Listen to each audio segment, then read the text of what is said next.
Ya, Anda kembali di Kabar Petang, kita lanjutkan dialog. Kita juga sudah bergabung dengan Wakil Menteri BUMN Budi Gunadi yang sudah bergabung bersama kami. Selamat petang, Assalamualaikum Pak Budi.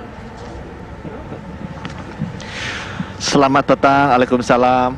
Ya, sebelum saya nanti ke Pak Budi, tadi pertanyaan saya ke Mas Yanwar. Mas Yanwar, apakah dana negara kita mampu mencukupi ini semua? Tadi Pak Fuad bilang jangan sampai ini merupakan PHP saja.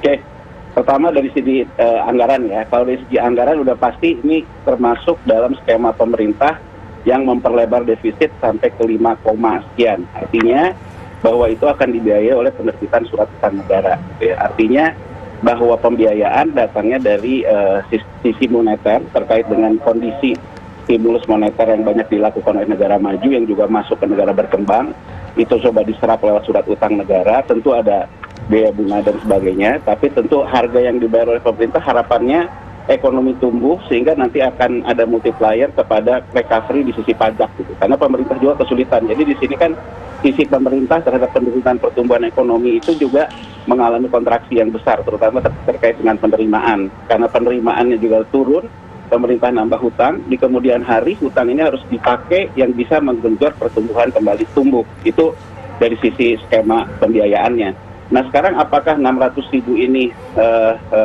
memberikan dampak yang lebih positif? Menurut saya kalau dilakukan dengan cepat, tepat, dan juga kemudian tanpa terjadi keberisikan dan terjadi kontraksi sosial, ini akan bagus. Kalau sekarang dilihat di bawah 5 juta, dimanapun ya, terlepas sekarang kita dalam posisi negatif ya, pertumbuhan ekonomi kita minus 5.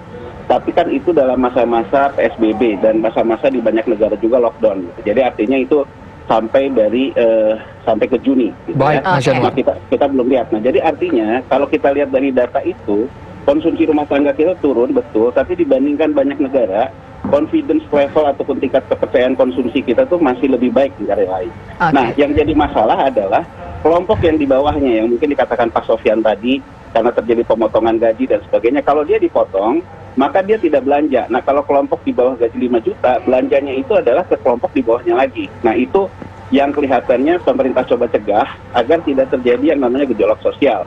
Tapi yang dikatakan Pak Fuad tadi juga valid, karena 5 juta ini orangnya, mohon maaf ya, bukan kita mengatakan seperti apa. Untuk yang di kelas pekerja formal, tentu yang gajinya 5 juta hanya sedikit di atas UMP. Nah, yang banyak adalah orang-orang informal, misalnya supir pribadi dan sebagainya, dengerin bosnya, dengerin radio, dia menganggap bahwa dia pun akan dapat. Nah, itu perlu dijawab juga, Mas Yanwar, perlu dijawab oleh Pak Wamen langsung. Pak Budi, seperti apa Anda melihat realisasinya? Akan ada ekspektasi dari kelompok non formal. Kalau menurut saya sih target pemerintah ke kelompok formal. Kelompok formal yang di bawah 5 juta ini akan belanja ke informal. Itu kayaknya yang ingin dilakukan. Tapi ya namanya uang ya, Mas. Di mana-mana UUD orang akhirnya saling cemburu juga. Baik. Oke, poinnya sudah kami dapat. Pak Budi Sadikin langsung dijawab, Bapak. Bagaimana realisasinya, Pak? Apakah ini khusus pekerja yang memiliki gaji di bawah 5 juta, informal, formal, semuanya dapat, atau bagaimana, Pak Budi Sadikin?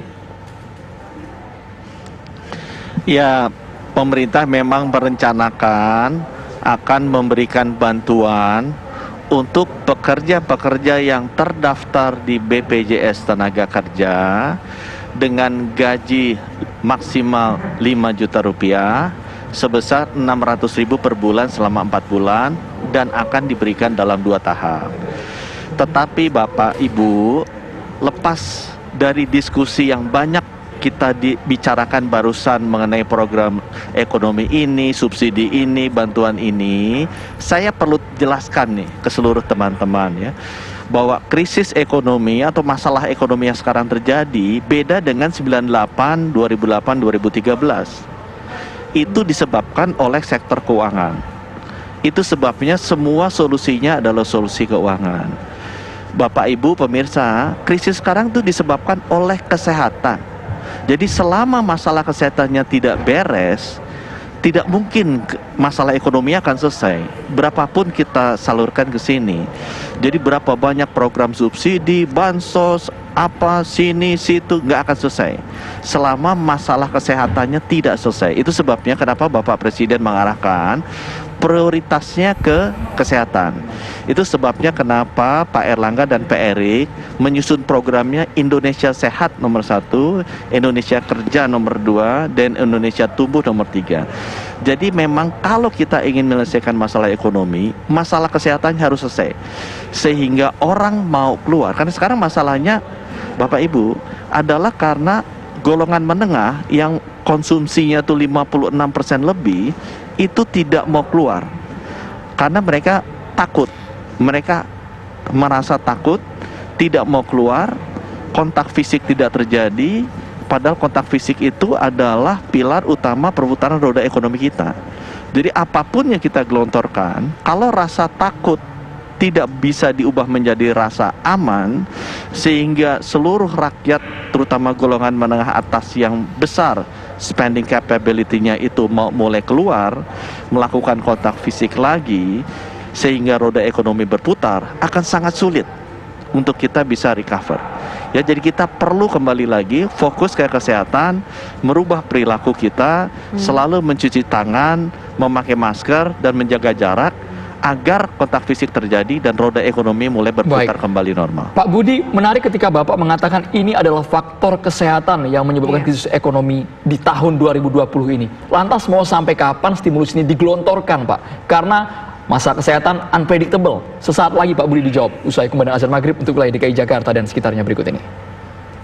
Selamat menjalankan ibadah sholat maghrib bagi Anda di wilayah DKI Jakarta dan sekitarnya. Kita lanjutkan dialog, saya ingin ke Pak Budi. Pak Budi, pertanyaan Andro tadi, sampai kapan stimulus ini ataupun pemberian dana bantuan ini akan diberikan?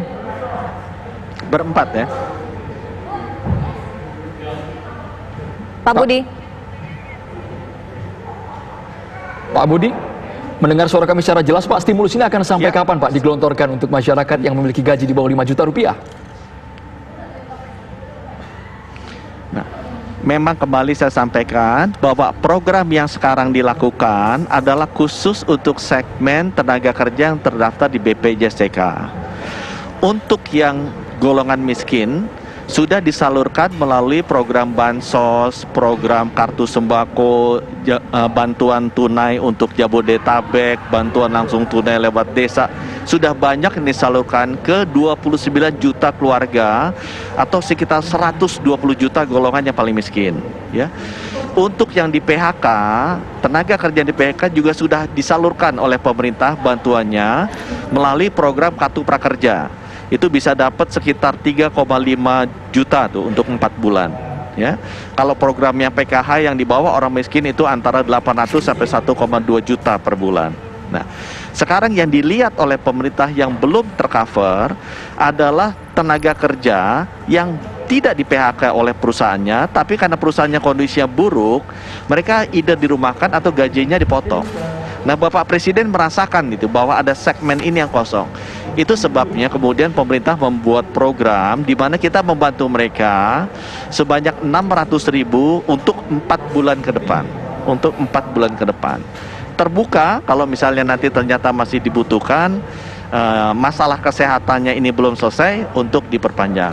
Tapi sekali lagi emang saya sampaikan, masalah utama dari krisis ini adalah masalah kesehatan.